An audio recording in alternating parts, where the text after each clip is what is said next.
کے تمام احسانات اور تمام اس کے شکر کو ادا کرنے کا ہم پر یہ ذمہ ہے کہ ہم پر ضروری ہے کہ ہم ہر حال میں اپنے رب کریم کا شکر ادا کریں اور اس کی دی ہوئی نعمتوں پر اس کا احسان مانیں اور حضور علیہ الصلوۃ والتسلیم کی سنت کے مطابق ہم اپنی زندگی کو گزارنے کی کوشش کریں، کیونکہ یہ دنیا فانی ہے، ایک دن اس دنیا کو چھوڑ کر چلے جانا۔ اللہ تبارک و تعالیٰ نے جس مقصد کے تحت ہمیں دنیا میں بھیجا ہے تو ہر ایک مسلمان کی، ایک ایمان والے کی یہ ذمہ داری ہے کہ وہ اللہ اور اس کے رسول کے حکم کے مطابق اپنی زندگی کو گزارنے کی کوشش کرے۔ اپنی مرضی کے مطابق جو زندگی گزارتا ہے اس کو کہیں نہ کہیں پریشانیاں لاحق ہو جاتی ہیں، زندگی دشوار ہو جاتی ہے، کیونکہ اپنے پروردگار کے حکم کے خلاف ورزی ہم کام کر رہے ہیں، اس کے اپنے رب کے حکم کے خلاف اپنی زندگی کو گزار رہے ہیں، اس لیے ہمیں پریشانیوں کا سامنا کرنا پڑ رہا ہے، اس لیے ہمیں دشواریوں کا سامنا کرنا پڑ رہا ہے۔ لہذا ضرورت اس بات کی ہے کہ ہم اپنے نفس کی نہ مانیں، اپنے دل کی نہ مانیں، اپنی مرضی کی نہ مانیں، ہمارے دماغ میں کیا چل رہا ہے ہم اس کو نہ مانیں، بلکہ ہم پر ضروری ہے کہ اللہ تبارک و تعالیٰ نے ہمیں اپنا بندہ بنایا ہے، اپنے حبیب صلی اللہ علیہ وسلم کی امت میں پیدا فرمایا ہے، اور ہم پر یہ ضروری ہے کہ حضور کی امت میں ہم پیدا ہیں تو ہم حضور کی امت میں سب سے بہتر امت کا لقب ہمیں دیا گیا ہے۔ لہذا ہم پر ضروری ہے کہ ہم اپنی جان تو دے سکتے ہیں، اپنی جان کا نذرانہ اللہ کی بارگاہ میں دے سکتے ہیں، لیکن اللہ اور اس کے رسول کے خلاف اپنا قدم نہ اٹھائیں۔ ہم پر یہ ضروری ہے، تبھی تو ہمارا ایمان پختہ ہوگا، تبھی تو ہم ایمان والے کہلائیں گے۔ ایمان تو ہے لیکن ایمان ابھی مکمل نہیں ہے، ایمان کمزور اس وجہ سے ہو گیا ہے کہ ہمارے اعمال اچھے نہیں، ہمارا عمل اچھا نہیں۔ اور اللہ تبارک و تعالیٰ کون سے ایسے بندے ہیں جن کو اللہ پسند فرماتا ہے؟ دو طرح کے بندے ہیں، کچھ لوگ وہ ہیں جو نیکیاں کرتے ہیں، اور کچھ بندے جو ہیں جو نیکی کو چھوڑ کر گناہوں کی طرف بھاگتے ہیں۔ تو قرآن نے اس بات کا فیصلہ کیا ہے کہ آخر وہ کون لوگ ہیں جن کو اللہ پسند فرماتا ہے، وہ کون سے بندے ہیں جن کو اللہ پسند فرماتا ہے اور ان کی توبہ کو قبول کرتا ہے۔ تو قرآن ارشاد فرماتا ہے ان اللہ یحب التوابین ویحب المتطہرین۔ اللہ تبارک و تعالیٰ کلام پاک میں ارشاد فرماتا ہے کہ بے شک اللہ پسند فرماتا ہے۔ کس کو پسند فرماتا ہے؟ کہ نماز پڑھنے والے کو پسند فرماتا ہے؟ ہاں، نماز پڑھنے والے کو بھی پسند فرماتا ہے۔ روزہ رکھنے والے کو پسند فرماتا ہے؟ ہاں، اللہ کے حکم کے مطابق جو روزہ رکھتا ہے اور اللہ کی رضا کے لیے روزہ رکھتا ہے تو اللہ اس بندے کو بھی پسند فرماتا ہے۔ گویا کہ اسلام کے قوانین کے مطابق جو اپنی زندگی کو گزارنے لگتا ہے اللہ اس کو پسند فرماتا ہے۔ لیکن قرآن کا اعلان کر رہا ہے، قرآن کا اعلان یہ کر رہا ہے، ظاہر ہے کہ ہم دنیا میں رہ رہے ہیں، کچھ نیکیاں بھی کر رہے ہیں، کچھ گناہ بھی کر رہے ہیں۔ گناہ کرتے ہیں کہ نہیں کرتے؟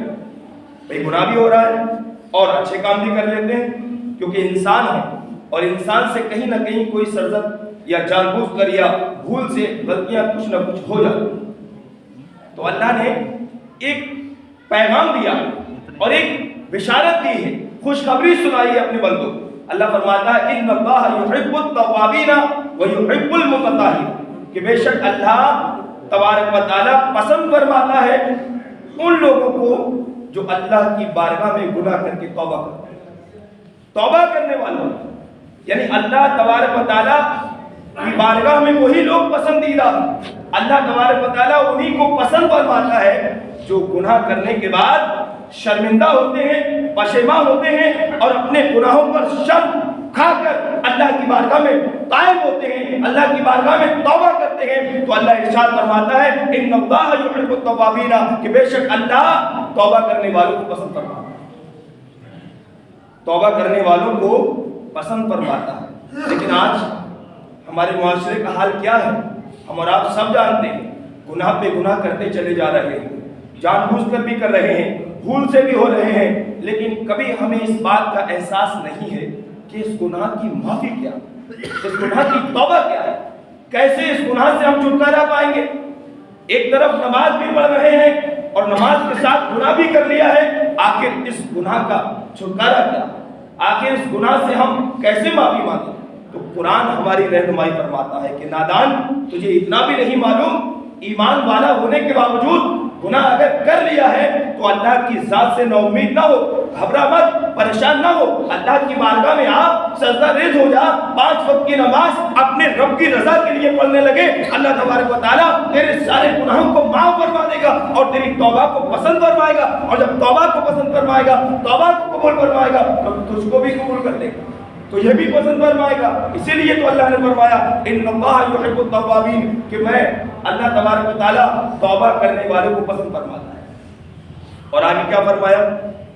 ان اللہ یحب التوابین و یحب المتطہرین، کہ ایک تو وہ لوگ ہیں، ایک وہ جماعت ہے جو گناہ کرنے کے بعد اللہ کی بارگاہ میں توبہ کرتی ہے، اور ایک وہ گروہ ہے جو ناپاک رہتے ہیں اور ناپاکی کے بعد فوراً پاک ہو جاتے ہیں، یعنی جو لوگ پاک رہتے ہیں ہمیشہ ناپاکی آئی، گندگی آئی، اس کو ختم کیا، فوراً پاک ہو گئے، تو اللہ فرماتا ہے ان اللہ یحب المتطہرین، کہ بے شک اللہ پاک رہنے والے لوگوں کو بھی پسند کرتا ہے۔ بولو یار کم سے کم سبحان اللہ تو بولا کرو، سبحان اللہ۔ خاموشی سے بیٹھ جاتے ہو، پتہ نہیں کیا معاملہ ہے، سمجھ میں نہیں آتا۔ بھائی صبح کی نماز ہے، اس کا مطلب یہ نہیں ہے کہ آپ سبحان اللہ کو ماشاء اللہ پہ پابندی لگی، کم سے کم کوئی بات اچھی لگے تو آپ سبحان اللہ کہہ دیا کرو، تاکہ نام اعمال میں نیکیاں بڑھ جائیں۔ فائدہ مجھ سے زیادہ آپ کا فائدہ ہوگا کہ آپ سن رہے ہیں اللہ کا کلام، اس کا فائدہ۔ دوسرا یہ کہ ایک بار سبحان اللہ کہا تو اللہ تبارک و تعالیٰ 10 نیکیاں آپ کو عطا کریں۔ جتنی دیر یہاں بیٹھیں گے کتنی نیکیاں حاصل کر لیں گے؟ 50 بار آپ نے اگر سبحان اللہ کہہ دیا تو آپ کے نام اعمال میں کتنی نیکیاں لکھ جائیں گی؟ سمجھ مارے کہ نہیں؟ اس لیے خاموش نہ بیٹھیں، سبحان اللہ الحمدللہ ماشاء اللہ کی صدائیں لگائیں، ہمیں بولنے میں مزہ آئے گا، آپ کو سننے میں مزہ آئے گا، اور اللہ کرے کہ ہماری بات آپ کے دلوں میں اتر جائے تو ہمیں بھی اللہ عمل کی توفیق عطا فرمائے، اور ہمارے تمام بھائیوں کو اور ہماری ماں بہنوں کو بھی عمل کی توفیق عطا فرمائے۔ تو بات یہ چل رہی تھی کہ اللہ کن لوگوں کو پسند فرماتا ہے؟ جو گناہ کے بعد اللہ کی بارگاہ میں توبہ کر لیتے ہیں۔ یحب التوابین یعنی پسند فرماتا ہے، کتنا پیارا لفظ اللہ نے عطا فرمایا کہ پسند فرماتا ہے۔ پسند کون کس کو کرتا ہے؟ یعنی جس کی ادا جس کو پسند آ جاتی ہے اللہ اس بندہ اسی کو پسند کر لیتا ہے، جس سے محبت ہوتی ہے اس کو پسند کیا جاتا ہے۔ تو یہاں پہ اللہ کتنا مہربان ہے، آپ کا غور کریے کہ اللہ تبارک و تعالیٰ کتنا غفور الرحیم ہے، کتنا مہربان ہے، کتنا غفار ہے کہ ہزاروں ہزار گناہ کر لیے ہیں، شراب بھی پی لی ہے، جوا بھی کھیل لیا ہے، سود بھی لے لیا ہے، سٹا بھی لگا لیا ہے، گالیاں بھی دے دی ہیں، ماں باپ کو ستا بھی لیا ہے، یعنی ہر برا کام کر لیا ہے، اس کے باوجود اللہ کا خوف دل میں پیدا ہو گیا ہے، اب اللہ کی بارگاہ میں گر گیا ہے، سجدے میں ہے، عزت والے سر کو زمین پر رکھا ہوا ہے، اللہ کی بارگاہ میں چھپائے ہوئے ہے اور عرض کر رہا ہے پروردگار میرے گناہوں کو معاف فرما دے، میں گناہگار ہوں، میں شرمندہ ہوں، میں پشیماں ہوں، اب تیری ذات کے علاوہ کوئی سہارا نہیں ہے، اب دنیا میں کوئی میرا سہارا نہیں ہے، کوئی میرا چارہ نہیں ہے، پاک پروردگار تو ہی میرا رب ہے، تجھے میں اپنا رب مان کر تیری بارگاہ میں توبہ کر رہا ہوں، اپنے حبیب کے صدقے میں میرے گناہوں کو معاف فرما۔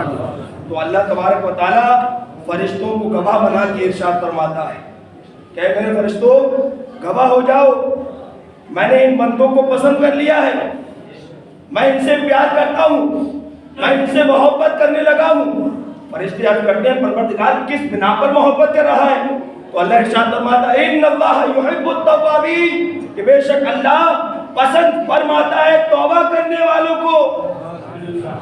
اللہ شراب پینے والے کو پسند نہیں کرتا، اللہ جوا کھیلنے والے کو پسند نہیں کرتا، لیکن جب جوا کھیلنے کے بعد دل میں خوف خدا آ جاتا ہے، اللہ کا خوف پیدا ہو جاتا ہے، اچھے برے کام کرنے کے بعد اللہ کا خوف دل میں پیدا ہوتا ہے، پھر توبہ کرتا ہے تو اللہ اس کو پسند فرماتا ہے۔ آگے فرمایا ان اللہ یحب المتطہرین، اور کس کو پسند فرماتا ہے؟ پاک رہنے والوں کو پسند فرماتا ہے، جو پاک رہتے ہیں۔ اب آج ہم دیکھیں اپنے معاشرے کو، اتنا نڈر ہو کر اپنی زندگی ہم گزار رہے ہیں، اتنا نڈر ہو کر نہ تو ہم توبہ کر رہے ہیں اور نہ ہی اللہ کی عبادت میں آگے بڑھ رہے ہیں، بلکہ حال یہ ہے کہ نمازوں سے دوری بنتی جا رہی، نیک کاموں سے دور بھاگنے کی کوشش کر رہے ہیں، دعوت دی جا رہی ہے وہ پسند نہیں آتی، نماز کا پیغام دیا جا رہا ہے وہ پسند نہیں آ رہا ہے، کہیں بیٹھ کر دین کی بات چل رہی ہے تو ہمارے معاشرے میں آج یہ بہت عقل مندی کا ثبوت دیتے ہیں ہمارے بھائی، اگر اذان ہو جائے اور ہم کہیں دین کی بات کر رہے ہیں تو بھائی نماز پڑھنے والے کو، پڑھانے والے کو تو معلوم ہے نا نماز کتنے ٹائم ہوتی ہے؟ میری بات صحیح ہے؟ آپ بتائیے مجھے بھائی، نماز پڑھانے والے کو، پڑھنے والے کو معلوم ہے نا کہ ہم گھنٹے کا اذان ہو گیا، کتنا ٹائم ہے، 10 منٹ نماز پڑھیں گے تو اپنے حساب سے وہ آ جائے گا، دین کی بات چلے اور آپ وہاں کیا کہہ رہے ہیں؟ امام صاحب آپ کی نماز کا ٹائم ہو گیا، آپ جاؤ نا۔ کتنے افسوس کی بات ہے، صرف امام پر نماز فرض تھوڑی، صرف 5 وقتہ نماز جو پڑھ رہے ہیں نماز انہیں پہ فرض تھوڑی، زبان سے جو جملے نکالے ہیں کہیں ایسا نہ ہو کہ اللہ کی جو ہے عذاب کا کہیں معاملہ نہ بن جائے۔ آپ ذرا سوچئے، غور کیجئے کہ ہم کتنا پیچھے جا رہے ہیں اور کتنا نڈر ہو کر یہ زبان سے نکال دیتے، ارے امام صاحب آپ جاؤ نا، آپ کی نماز کا ٹائم ہو گیا یار، کہاں تم معاملے میں لگے؟ یہ ہزاروں لوگ بولتے ہیں اس بات، افسوس ہوتا ہے اس بات پر کہ قوم کون سے راستے پر جانے لگی، کون سا راستہ ہم نے اختیار کر لیا ہے کہ ایک امام کو تو دعوت الٹا ہو گیا ہے۔ معاملہ یہ ہے کہ امام نماز کی دعوت ہے لیکن یہاں الٹا ہے، پبلک امام کو نصیحت کر رہی کہ آپ نماز کو جاؤ نا، نماز کا وقت ہو گیا۔ یار کتنی عجیب بات ہے، جتنی نماز امام صاحب پہ فرض ہے، جتنی نماز مولانا صاحب پہ فرض ہے، جتنی نماز پیر صاحب پہ فرض ہے، جتنی نماز میاں حضور پہ فرض ہے، جتنی نماز سالم میاں پہ فرض ہے، جتنی نماز میرے استاد پہ فرض ہے، جتنی نماز میرے ابا پہ، والد بزرگوار پہ فرض ہے، جتنی نماز اور نمازیوں پہ فرض ہے، اتنی نماز تو آپ پر بھی فرض تھی میاں، جو یہ کہہ رہے ہیں کہ آپ کی نماز کا وقت ہو گیا۔ کیا آپ مسلمان نہیں ہیں؟ یا تو یہ کہیے کہ ہم مسلمان نہیں، آپ کی نماز کا وقت ہے، آپ نماز پڑھیے۔ ارے نادان، یہ کہنے سے پہلے سوچ لیا ہوتا۔ بزرگان دین فرماتے ہیں کہ نماز پڑھو اس سے پہلے کہ تمہاری نماز پڑھی جائے۔ نماز پڑھی جاتی ہے کہ نہیں؟ ارے جنازے کی نماز پڑھی جاتی ہے کہ نہیں پڑھی جاتی؟ نماز پڑھو اس سے پہلے کہ تمہاری نماز پڑھی جائے۔ ہماری نماز پڑھی جائے جنازے کی تو لوگ یہ نہ کہیں کہ ارے بڑا بے نمازی تھا، بہت بڑا شرابی تھا، بہت بڑا جواری تھا، ٹھیک رہا مر گیا۔ بہت لوگ پریشان تھے محلے کے، ناپاک گھومتا تھا، حدوں کی حدیں ناپاک گھومتا تھا۔ اللہ کی رحمت اس کے گھر سے واپس ہو رہی تھی۔ جو لوگ گھر میں ناپاکی میں رہ کر اپنی زندگی گزارتے ہیں، رحمت کے فرشتے اس گھر میں داخل ہوتے ہی۔ اللہ، آج ہم مسلمان ہیں، بہانہ ہے کہ ہم ٹھنڈ کا موسم ہے، نہائے کون؟ آپ کو معلوم ہے کس وقت کہاں کس حالت میں موت آ جائے؟ اور ناپاکی کی حالت میں مر گئے تو کون بچائے گا؟